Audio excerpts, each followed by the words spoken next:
Hello అందరికీ ఎలా ఉన్నారు? సండే బాగా ఎంజాయ్ చేస్తున్నారా? సరే, ఈరోజు ఈ వీడియోలో ఒక స్టోరీ చెప్తానండి. ఆగండి ఆగండి, రియల్ స్టోరీ కాదండి, రియల్ స్టోరీ. నా చిన్నతనం గురించి చెప్దాం అనుకుంటున్నా, నా స్నేహితుల గురించి చెప్దాం అనుకుంటున్నా. ప్రతి ఒక్కరి చిన్నతనంలో జరిగేవే, కానీ అవన్నీ ఇప్పటికి కూడా తలుచుకుంటే చాలా నవ్వొస్తుంది కదా. నేను పుట్టింది కర్ణాటక అయినప్పటికీ పెరిగిందంతా సింగరాయకొండ. అదేంటి కర్ణాటకలో పుట్టి సింగరాయకొండలో పెరగడం ఏంటి అనుకుంటున్నారా? అదంతేనండి.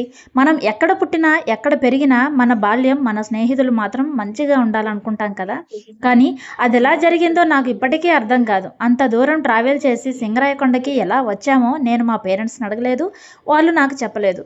సరే, ఆ విషయం తీసి పక్కన పెడితే నా స్కూల్ మాత్రం సింగరాయకొండలోనే ఆంతోని స్కూల్లో జరిగింది. ఆ స్కూల్లో చేరిన వెంటనే నాకు పరిచయమైన స్నేహితురాలు మాలినా బేగం.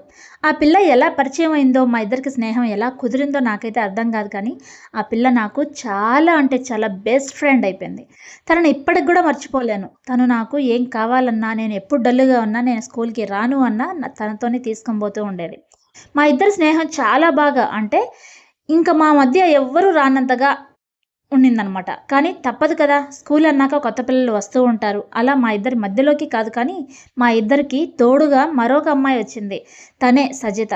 తను ఎంత అల్లరి పిల్ల అంటే తన అల్లరిని తట్టుకోలేక సార్ తిట్టడమే, ఆ అమ్మాయి అమ్మా నాన్న తిట్టడమే, ఆ అమ్మాయి అమ్మమ్మ కూడా తిట్టడమే. ఇంతమంది తిట్టుకోవడానికి అమ్మాయి ఏం చేసేది అని అంటే నెక్స్ట్ వీడియోలో చెప్తాను. అంతవరకు మన ఛానల్ని ఫాలో అవుతూ ఉండండి. ఇంతకీ నేను చేసిన చికెన్ షేర్వా అండి ఇది. చపాతీలోకి సూపర్ అంటే సూపర్గా ఉంది. ఫస్ట్ టైం ట్రై చేశా, చాలా బాగా కుదిరింది. మీరు కూడా ట్రై చేయండి.